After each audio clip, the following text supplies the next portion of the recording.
सिद्धि की शादी के बाद वो ससुराल चली जाती है। पीछे रह जाती है भाभी रानी। सिद्धि के ससुराल जाते ही भाभी कहती है, अरे वाह जी वाह, सारे कपड़े मेरे। हाय रे पैंट, अरे वाह वाह, मजा आ जाएगा। अरे ये सिद्धि की अलमारी के सामने खड़े होकर क्या बड़बड़ा रही है?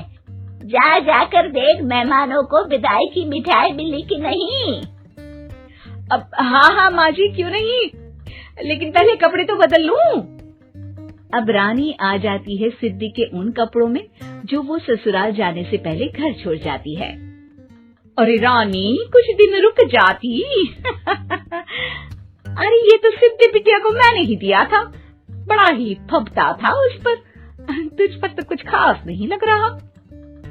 अब वो ना मेरे सारे कपड़े गीले थे तो सोचा पहन लूं। वैसे भी सिद्धि को कौन सा दिन पुराने आउटडेटेड कपड़ों को पहनना है। वैसे भी ये सूट तो मैंने तभी पहना था, वैसे खास है भी नहीं ये। हाँ ठीक है, लेकिन ना मेरी सिद्धि पर तो जमता था। सारे मेहमान चले जाते हैं और सिद्धि ससुराल से मायके पहली बार आती है।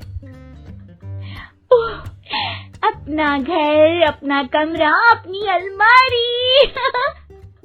ये बोलकर जैसे ही सिद्धि अलमारी खोलती है तो सामने उसके कपड़ों की जगह कुछ और ही रखा होता है। माँ, ओ माँ, जरा कमरे में तो आना। सास और रानी वहाँ पहुँच जाते हैं। रानी ने पहनी होती है सिद्धि की जींस और टी शर्ट। अरे भाभी, ये क्या? ये तो मेरी बड़ी ही महंगी टी शर्ट है, इसे आपने घर में क्यों पहनी है? अरे बहुत मिलती है दीदी ये चौक की मार्केट में, 150 में। ओ भाभी प्लीज, ये एरोपोस्टल है, 2000 की एक टी शर्ट। ओहो, 2000 में तो दीदी 4 साड़ी आ जाए। अब क्या बोलूं? भाभी, ये मेरी अलमारी में छोटू के कपड़े, तो मेरे कपड़े कहाँ हैं? मेरी अलमारी में? अब दीदी आपको कौन से पुराने कपड़े पहनने थे? माना भाभी, लेकिन मैं जब घर आती तो यही सब पहनती ना। अरे तुम तो बड़ी कंजूस हो दीदी। खैर, वक्त आता है जब सिद्धि ससुराल के लिए रवाना हो रही होती है। अरे रानी, अंदर से सिद्धि का गिफ्ट ले आ, लड़की पहली बार ससुराल से मायके आई है। रानी अंदर जाती है और एक सिंपल सी साड़ी लेकर बाहर आ जाती है। ये लीजिए माँ जी। सास बेटी को गिफ्ट देकर ससुराल भेजती है। अगले दिन रानी एक सुंदर सी साड़ी पहनकर सामने आती है। अरे रानी, ये तो वो साड़ी है जो मैंने सिद्धि को देने के लिए दी थी जब वो ससुराल ले जाती, लेकिन ये तूने कैसे पहन ली? अरे माँ जी, ये साड़ी तो मुझे बहुत पहले से ही पसंद थी, लेकिन चिंता ना करिए, मैंने सिद्धि के लिए भी अच्छी सी साड़ी दी है। हाँ। तभी सिद्धि का फोन आता है। क्या माँ, कुछ अच्छा तो दिया होता ससुराल ले जाने के लिए। अरे पहले दिखा दिया होता। ये चमकते हुए पैकेट में नौकरानी वाली साड़ी मत दिया करो माँ। अरे बेटे, वो तेरी भाभी ने ना गलती से उससे पैकेट बदल गया। हाँ, मैं कल ही तेरे भाई के हाथ से तेरा वाला पैकेट भेज दूंगी। अरे रहने दो माँ, आई एम श्योर भाभी ने अभी वही साड़ी पहनी होगी जो तुमने मेरे लिए रखी थी। तुम तो समझ नहीं पाई उनको। खैर छोड़ो, मैं ज्यादा बोलती अच्छी नहीं लगती, रहने दो, आपको उन्हीं के साथ रहना है, फिर बात करेंगे।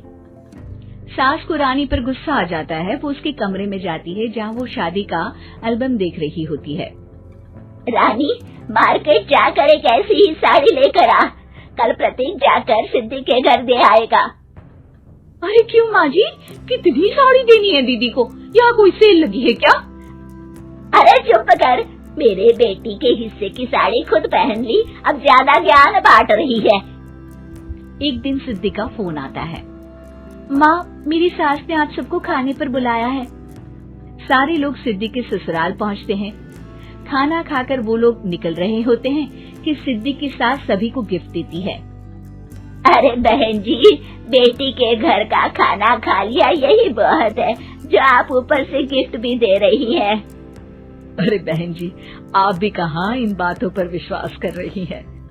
सास सभी को गिफ्ट देती है, लेकिन रानी को जो साड़ी देती है वो अजीब सी हरे रंग की लाल रंग के बड़ी छाप वाली होती है। अरे छी, ये कौन पहनेगा? सासू माँ को तो जरी वाली इतनी सुंदर और मेरे लिए ये नौकरानी वाली।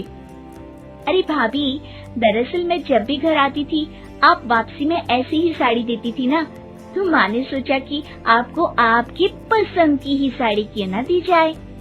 बेचारी रानी, बोलती भी तो क्या। सिद्धि और सास रानी का चेहरा देखकर हंसने लगती है, तो रानी समझ जाती है कि अपने ही बिछाए जाल में वो फंस